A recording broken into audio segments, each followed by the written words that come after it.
आप लोगों को आवाज आ रही है?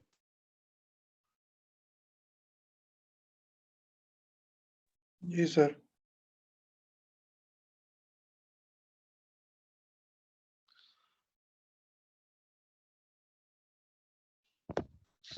ओके, हम बात कर रहे थे कि जो है ना, एट द वेरी स्टार्ट आपके पास कोई एक्सेप्टेंस एंड डिक्लाइनिंग का कोई ना कोई क्राइटेरिया होना चाहिए कि कौन लोग हैं या क्या प्रोसेस फॉलो किया जाएगा आपके काम को इवेलुएट करने का।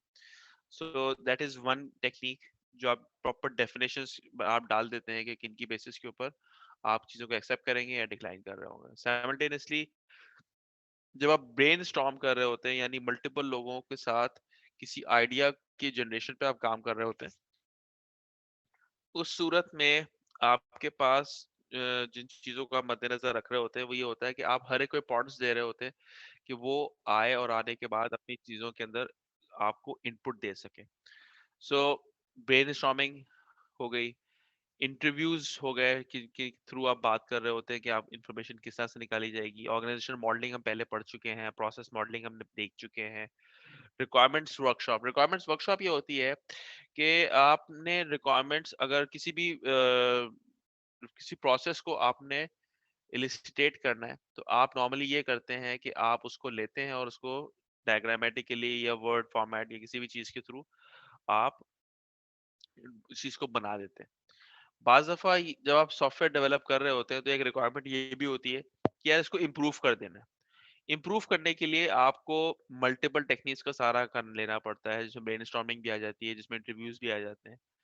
उसी तरह से एक और चीज आ जाती है कॉल्ड रिक्वायरमेंट्स वर्कशॉप ये होती है कि आपके पास जो रिक्वायरमेंट्स आई हैं उन रिक्वायरमेंट्स को आप एक ग्रुप के अंदर बैठ के डिस्कस करते हैं, और डिस्कशंस के दौरान आप उनको डिफरेंट एरियाज में तोड़ देते हैं और डिफरेंट लोग उसके ऊपर डिस्कशंस करते हैं और किसी सोल्यूशन की तरफ आगे बढ़ने की सोचते हैं।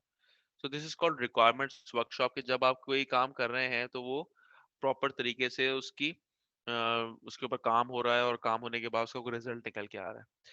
अच्छा, अगली चीज आपके पास आती है रिस्क एनालिसिस। रिस्क एनालिसिस हमने पहले भी ब्रीफली डिस्कस किया था। रिस्क इज समथिंग जब वहां पे आप किसी भी अनफोर्सिएबल चीज को जो कि नेगेटिव इम्पैक्ट रखती हो उसको असेस कर रहे होते हैं, उसकी प्रोबेबिलिटी के ऊपर और उसके इम्पैक्ट के ऊपर। This is called risk analysis. जब आप क्या आप अपने काम में रिस्क एनालिसिस कर रहे होते हैं। सिनेरियोज एंड यूज केसेस, आपको अंदाजा है कि जब आप सॉफ्टवेयर की रिक्वायरमेंट्स की हम बात कर रहे हैं तो आपने उनके ऊपर सिनेरियोज और एनालिसिस करनी होती है। क्यों यहाँ पे जरूरी है? जो स्टेक होल्डर मैनेजमेंट है उसके अंदर आपको इन चीजों की जरूरत क्यों पड़ रही है? ये इन चीजों की जरूरत आपको इसलिए पड़ रही है कि अगर आपने हाई लेवल सिनेरियोज और यूज केसेस दिमाग में डेवलप किए हुए हैं तो आपके दिमाग में जो सबसे ज्यादा या सबसे बेहतर क्लैरिटी अगर किसी चीज की आएगी तो वही आएगी कि कौन से यूज केस में कौन सा स्टेक होल्डर है जो कि आपको आपके काम में हेल्प कर सकता है। So scenarios and use cases will help you there. Simultaneously scope modelling आ जाती है। और जब आप बहुत बड़े क्राउड के साथ बात कर रहे होते हैं तो सर्वे या क्वेश्चनेयर फ्लोट करना। सर्वे या क्वेश्चनेयर के अंदर बेसिकली जो आइडिया होता है वो ये होता है कि आप सिमिलर क्वेश्चन एक लार्ज अमाउंट ऑफ लोग जो होते हैं उनसे पूछ रहे होते हैं। और अमूमन जब आप ज्यादा लोगों से कोई सिमिलर क्वेश्चन पूछ रहे होते हैं तो वो क्वेश्चंस लाइट क्वेश्चंस होते हैं, ओपन एंडेड क्वेश्चंस होते हैं, ताकि आपको चीजों के बारे में आइडिया हो सके कि क्या मामला आते हैं। आप कभी भी बहुत डिटेल्ड क्वेश्चन अपने सर्वे या क्वेश्चनर में नहीं रखते। आप वो तमाम चीजें रख रहे होते हैं जो कि लोग अमूमन यस नो में किसी ग्रेडिंग सिस्टम में 1 2 3 4 5 के रेटिंग के ऊपर आंसर कर रहे होते हैं। तो आप अमूमन ये चीजें लेके चल रहे होते हैं कि आप सेटिस्फेक्शन को अमूमन आप सर्वेज या क्वेश्चनर्स के थ्रू सॉल्व कर रहे होते हैं। सो मल्टीपल टेक्निक्स हैं जिनको आप बेसलाइन बनाते हैं।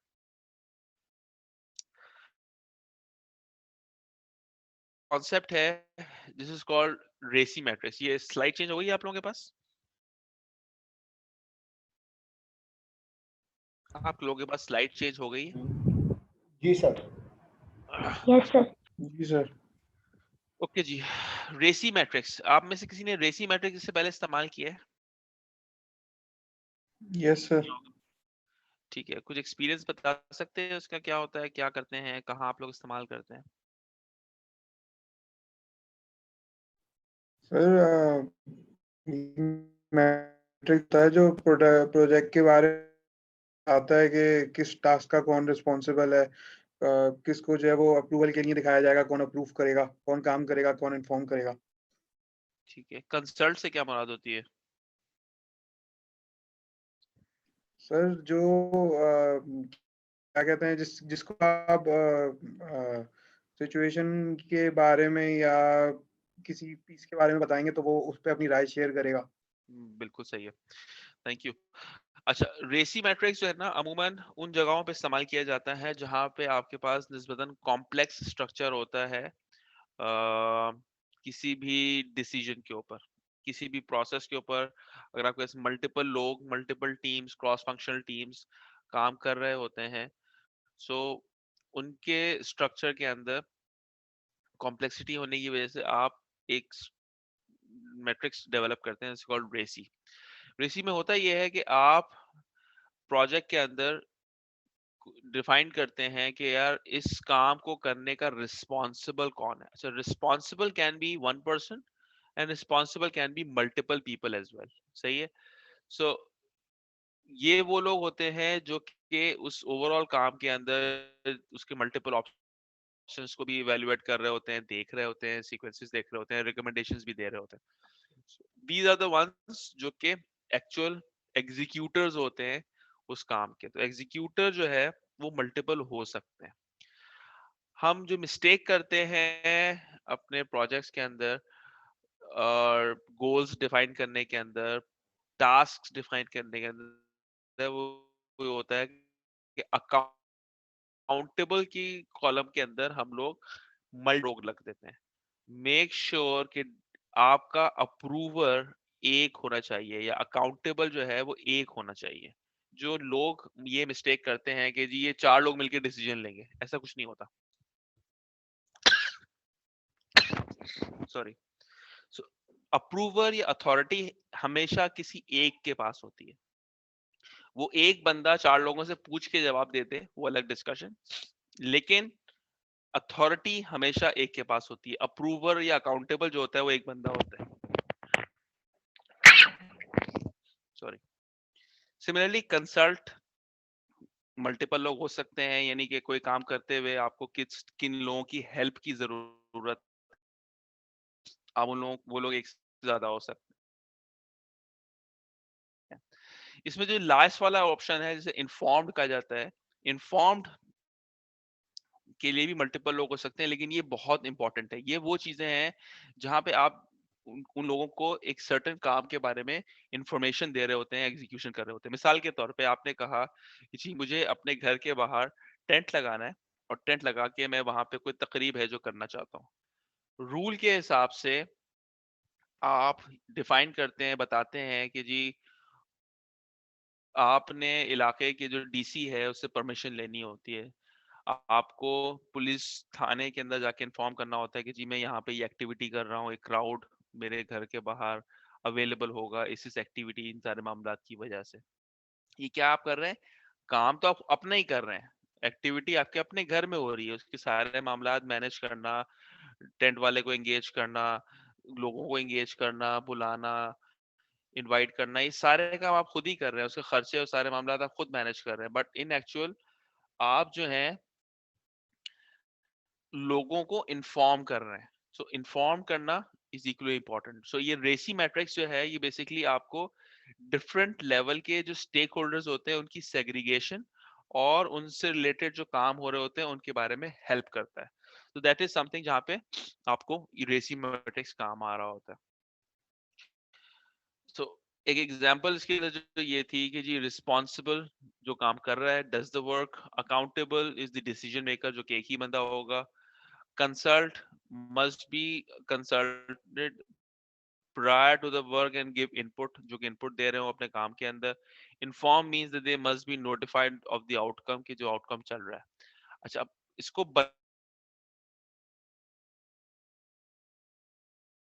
अकाउंटेबल होगा, वो ए आ रहा है। अब आप देखें पूरी लिस्ट के अंदर ए आपको कहीं और नजर नहीं आ रहा होगा। बिजनेस एनालिस्ट जो है वो रिस्पॉन्सिबल है इस एक्टिविटी को करने का, प्रोजेक्ट मैनेजर जो है somebody जो कि कंसल्ट किया जा सकता है when required. Development team can be consulted when required. Testers, trainers, ये वो लोग हैं जिनको इन्फॉर्म किया जा रहा होगा कि यार हम क्या काम कर रहे हैं और कहाँ तक पहुंचे हैं. सिमिलरली एप्लीकेशन आर्किटेक्ट जो है वो कंसल्ट किया जा रहा होगा, डेटा मॉडलर कंसल्ट किया जा रहा होगा, डेटाबेस एनालिस्ट कंसल्ट किया जा रहा होगा, इंफ्रास्ट्रक्चर एनालिस्ट कंसल्ट किया जा रहा होगा. बिजनेस आर्किटेक्ट से हम इस काम को एग्जीक्यूट भी करवा रहे हैं. सो बिजनेस एनालिस्ट और बिजनेस आर्किटेक्ट जो है वो they are responsible for executing this work. Similarly information architect जो है उसको कंसल्ट किया जा रहा होगा, सोल्यूशन ओनर जो है उसको कंसल्ट किया जा रहा होगा, जो एंड यूजर है उसको इस पूरे काम के बारे में इन्फॉर्म किया जा रहा होगा, सब्जेक्ट मैटर एक्सपर्ट जो है उनको कंसल्ट किया जा रहा होगा. और जो दूसरे स्टेक होल्डर्स हैं वो डिपेंड करता है कि वो कौन कौन लोग हैं. वो या तो रिस्पॉन्सिबल होंगे या उनसे कंसल्ट किया जा रहा होगा या उनको इन्फॉर्म किया जा रहा होगा. इफ यू नोटिस यहाँ पर ए या अकाउंटेबल जो है वो नहीं है, क्योंकि ए हम ऑलरेडी एग्जीक्यूटिव स्पॉन्सर को दे चुके हैं, हैंड ओवर कर चुके हैं. So keeping that in mind आप हमेशा नोटिफाई कर रहे होते हैं उन लोगों को जो कि जरूरी होते हैं. सो रेसी मैट्रिक्स इस तरीके से होता है.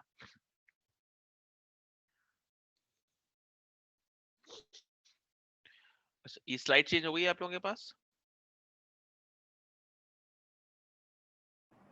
जी sir, techniques, stakeholder map. और अच्छा, और इससे पहले जो स्लाइड थी जिसके अंदर वो एग्जांपल आपको रेसी मैट्रिक्स की दिख रही थी, वो आपने देखी थी? वो स्लाइड आई थी आपके सामने?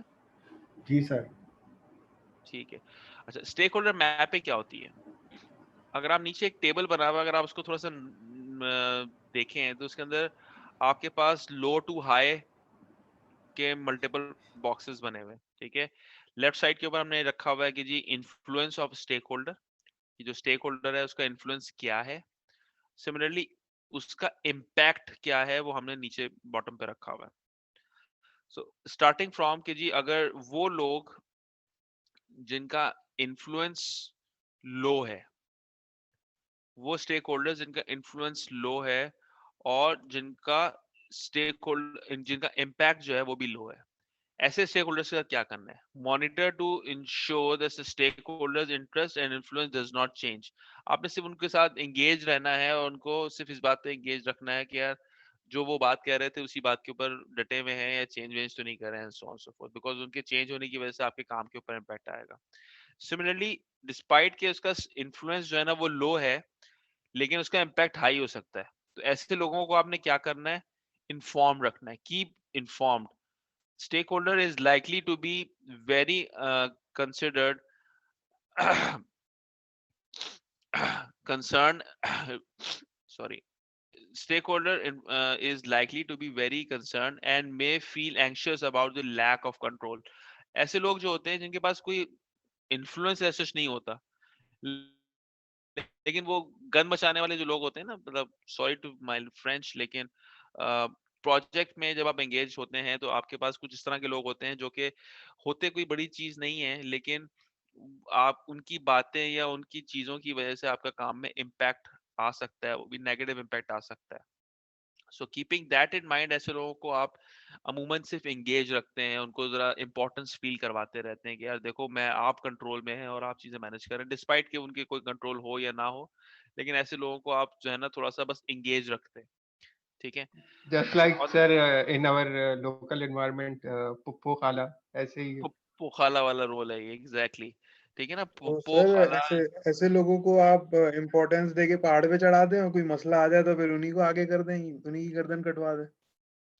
इसी तरह से हो रहा होता है मोस्ट लाइकली कि आप उनको एंगेज करते हैं और एंगेज करने के बाद आप जो है उनको चीजों के अंदर आप उनको सिर्फ ही बताते रहते हैं कि पप्पो आप ही की वजह से सब कुछ हो रहा है, तमाम चीजें लड़का लड़की अपनी मर्जी से शादी कर रहे हैं, सही है, लेकिन पप्पो को एंगेज किया जाता है कि बस आप ही की पसंद से हो रहा है, सारी चीजें आपकी पसंद से हैं, कपड़े भी आप ही की पसंद से ले रहे हैं, जगह वेन्यू टाइम सब चीजें आपकी पूछ के रखा जा रहा है, जबकि उनकी पसंद से कुछ भी नहीं हो रहा होता और पप्पो आखिरी वक्त सीने में हवा भरे घूमती रहती है कि मेरे भतीजे ने जो है ना मेरी मर्जी से सब कुछ किया है. ठीक है.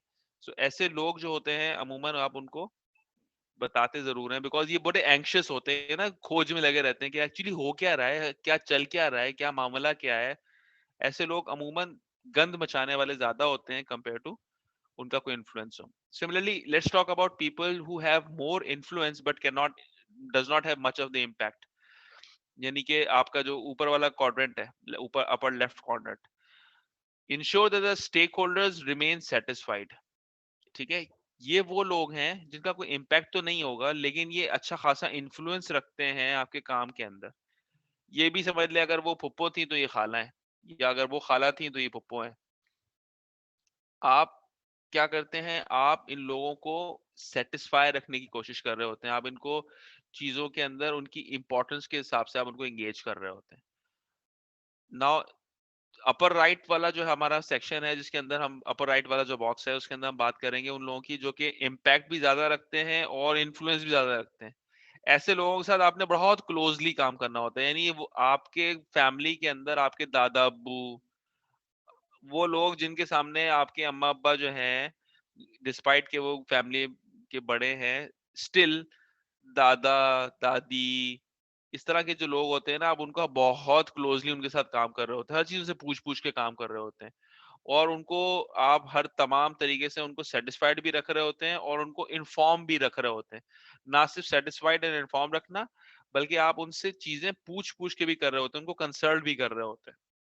ऐसे स्टेक होल्डर्स को जो है आपने बहुत ज्यादा अकाउंट फॉर रखना होता है, बिकॉज उनकी किसी भी वजह से आपके ऊपर नेगेटिव इम्पैक्ट आ सकता है, या नेगेटिव इन्फ्लुएंस जो है उनका आपके प्रोजेक्ट को डिक्लाइन कर सकता है। सो स्टेक होल्डर्स के ऊपर हम जहां तक बात कर रहे हैं, तो ये भी एक टेक्निक है जिसको हम स्टेक होल्डर मैपिंग कहते हैं। ठीक है, स्टेक होल्डर मैपिंग की एक टेक्निक और भी है जिसे हम लोग अनियन डायग्राम कहते हैं। ठीक है, अच्छा, इसको थोड़ा समझने के लिए ये डायग्राम जो आपके सामने बनी हुई है इसको थोड़ा सा अंडरस्टैंड करते हैं। ठीक है, जब हम अच्छा इसको अंदर से हम पढ़ना शुरू करेंगे और जैसे जैसे हम बाहर निकलेंगे तो आपको थोड़ा सा आइडिया होगा कि ये अनियन डायग्राम काम कैसे कर रही है। जब हम बात करते हैं सोल्यूशन डिलीवरी की, तो सोल्यूशन डिलीवरी में कौन लोग एंगेज होते हैं? प्रोजेक्ट टीम एंगेज होती है, और वो लोग एंगेज होते हैं जो कि उस सोल्यूशन से डायरेक्टली इम्पैक्ट हासिल कर रहे होते हैं। सही है, वो सॉफ्टवेयर की टीम हो गई या वो डिपार्टमेंट हो गया जिसके लिए वो सॉफ्टवेयर डेवलप किया जा रहा है। ठीक है, उसका आउटर यूनिट जो है ना वो है अफेक्टेड ऑर्गेनाइजेशनल यूनिट। ये वो लोग हैं जो कि एंड यूजर्स हैं, हेल्प डेस्क हो गई, या जिनका काम जो है वो अफेक्ट हो रहा है आपकी सोल्यूशन के साथ। ठीक है, एक लेवल के स्टेक होल्डर्स वो भी आ गए।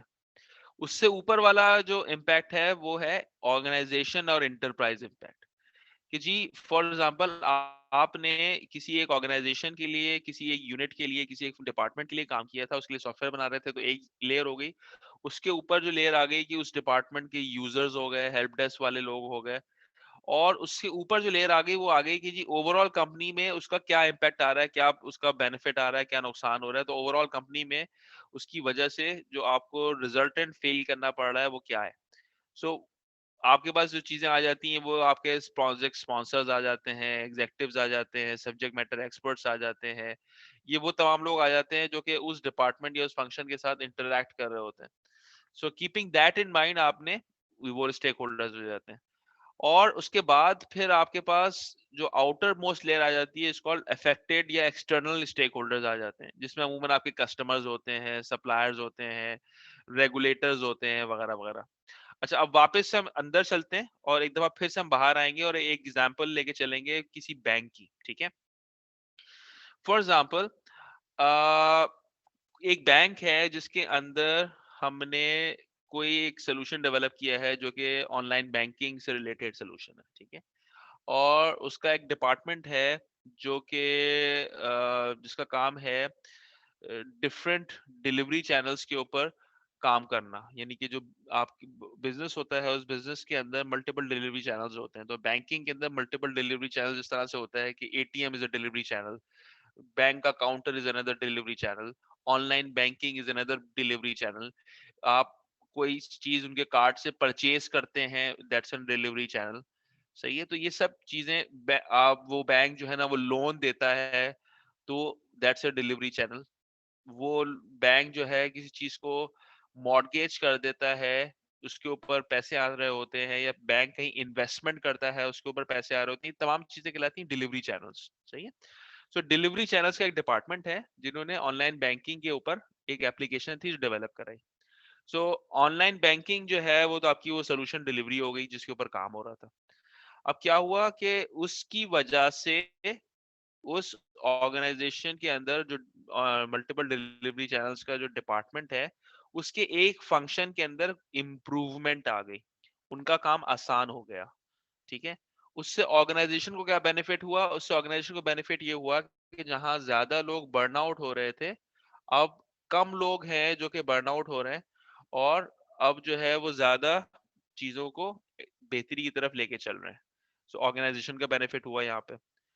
साइमल्टेनियसली एक्सटर्नल जो स्टेक होल्डर्स हैं उसके अंदर स्टेट बैंक आ जाता है, उसके अंदर जो है हमारे पास कस्टमर्स आ जाते हैं। जब आपकी ऑनलाइन बैंकिंग के ऊपर इम्पैक्ट आया और वो चीज इम्प्रूव हुई, तो उसकी वजह से क्या हुआ कि आपके जो स्टेक होल्डर्स हैं इसमें कस्टमर्स भी आ गए, स्टेट बैंक इटसेल्फ आ गया, जो आपके सप्लायर्स हैं वो आ गए उसके अंदर। उन सब की लाइफ में कोई ना कोई इम्प्रूवमेंट या नुकसान, दोनों सूरतों में वो आना शुरू हो गया। तो आप बेसिकली स्टेक होल्डर्स की आइडेंटिफिकेशन इस तरह से भी कर सकते हैं कि आप डिफाइन कर लेते हैं कि ये आया कौन सी शेल, कौन सी लेयर के ऊपर ये स्टेक होल्डर काम कर रहा है। माइंडेड के अभी जो हम डिस्कशंस कर रहे हैं वो डिस्कशंस जो हैं प्योरली सिर्फ इस बात के ऊपर हो रही हैं कि हमने स्टेक होल्डर की एनालिसिस किस बेसिस के ऊपर करनी है। ठीक है, ओके। स्टेक होल्डर्स होते हैं किस किस तरीके के हैं, यहाँ उनको थोड़ा सा ये भी डिस्कशन कर लेते हैं। Domain SME subject matter experts होते हैं, which may be able to recommend other business experts to assist in defining the requirements.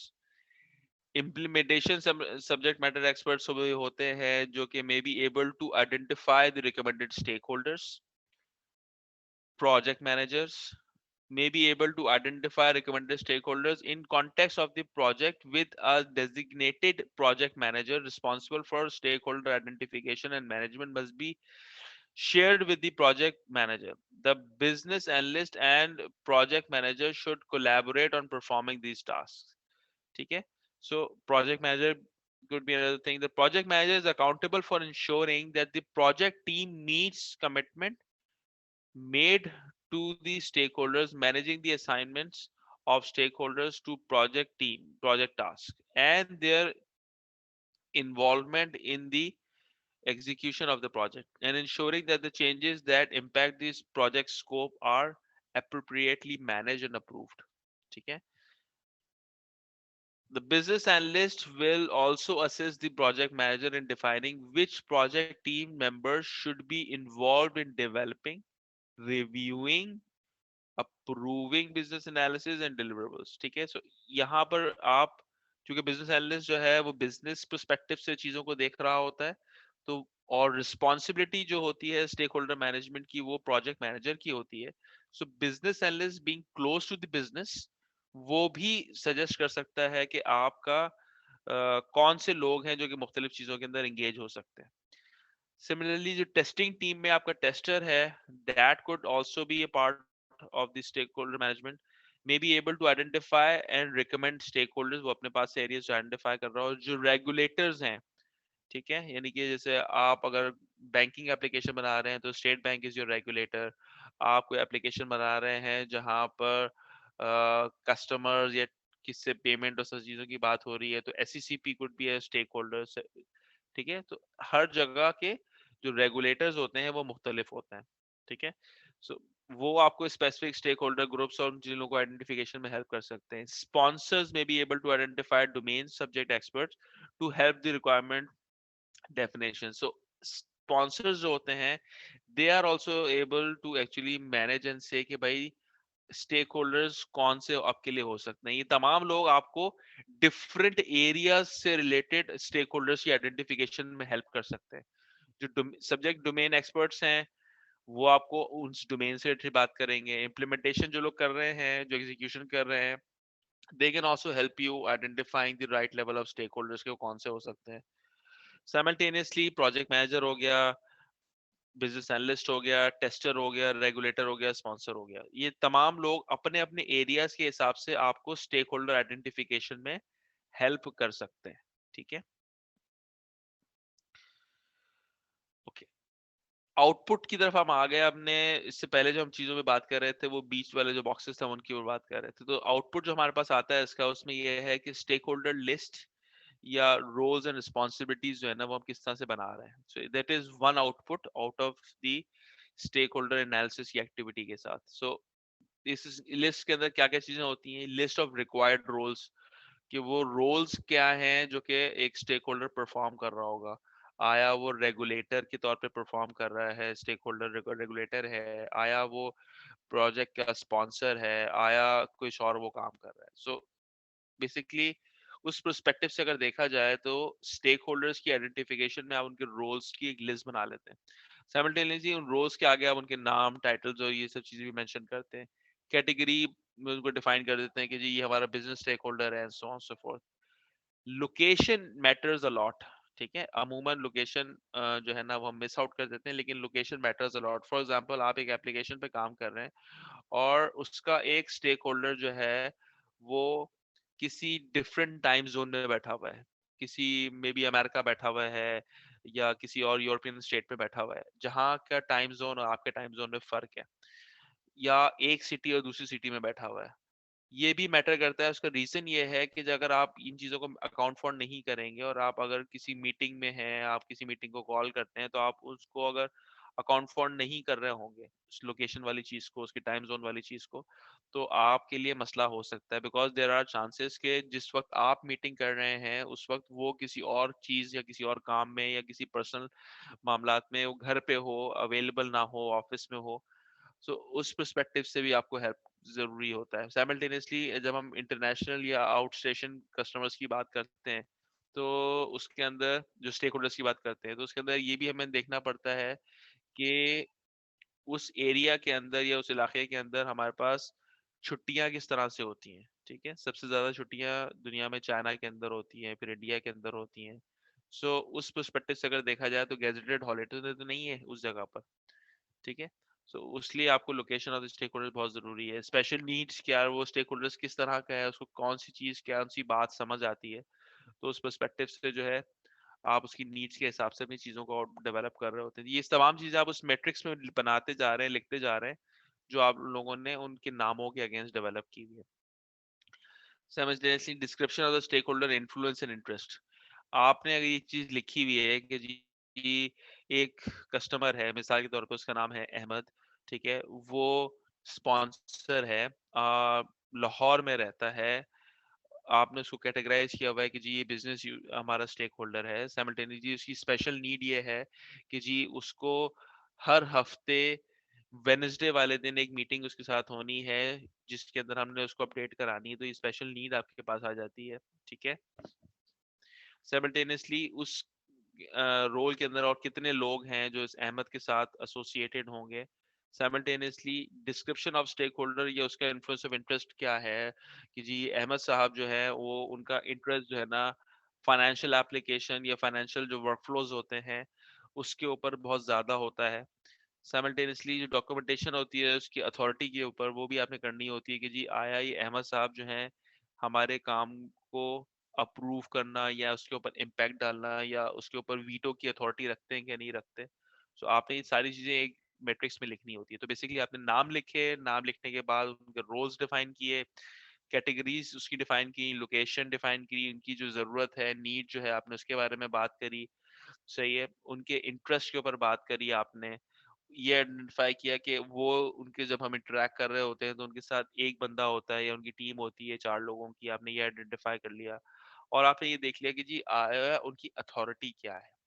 ये कहलाता है जो स्टेक होल्डर की एक आपने एक लिस्ट डेवलप कर ली जिसके अंदर उसकी रोल्स एंड रिस्पॉन्सिबिलिटीज आइडेंटिफाई कर ली। इसका फायदा जो आपको होगा वो ये होगा कि जब आप उस पर्टिकुलर स्टेक होल्डर के साथ इंटरेक्ट करने जा रहे होंगे, एंगेज करने जा रहे होंगे, तो यू नो एग्जैक्टली कि वो किस माइंडसेट के साथ उस जगह पर आपकी चीजों को एड्रेस कर रहा है, उस चीजों को समझ रहा है। ठीक है, सो दैट इज समथिंग जो कि ओवरऑल उसमें हेल्प आउट कर रहा होता है। ठीक है, अच्छा, सेलियंस मॉडल जो हमने पहले ऑलरेडी डिस्कस कर लिया है, तो वी कैन मूव फॉरवर्ड। ठीक है, इसको आप लोग देख लीजिएगा, ये हमने बहुत डिटेल से इसको डिस्कस कर लिया था। ठीक है, डिफरेंट स्टेक होल्डर्स के ऊपर। ठीक है, अच्छा, ये मुझे बताइए कि ये जो आज का हमारा लेक्चर था वो आप लोगों को कितना समझ आया या कितना डिफिकल्ट लगा?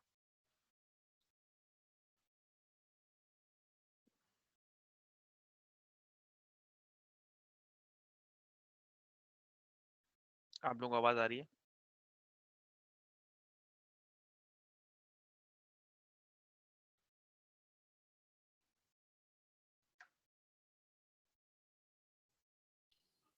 जी सर, आवाज आ रही है।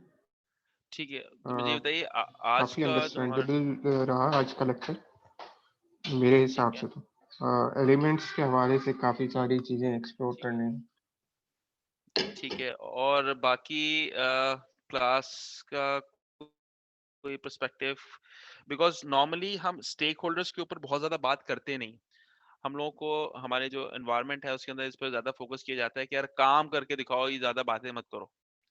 ठीक है, तो वो ये सारी अमूमन बातें होती हैं। तो ये बातें कहीं ना कहीं हमें जाके प्रोजेक्ट के फेलियर और इन सब चीजों को अफेक्ट कर रही होती हैं। सो बिजनेस एनालिसिस के पॉइंट ऑफ व्यू से या प्रोजेक्ट मैनेजमेंट के पॉइंट ऑफ व्यू से सबसे ज्यादा इम्पोर्टेंट जो है, या इक्वली इम्पोर्टेंट कहना चाहिए, जो चीज है वो स्टेक होल्डर मैनेजमेंट भी है। सो उस पर्सपेक्टिव से स्टेक होल्डर को हमने जो है ना आज थोड़ा सा एड्रेस किया है सारी बातों को लेके। इसमें कोई कंफ्यूजन है तो हम उसको डिस्कस कर सकते हैं।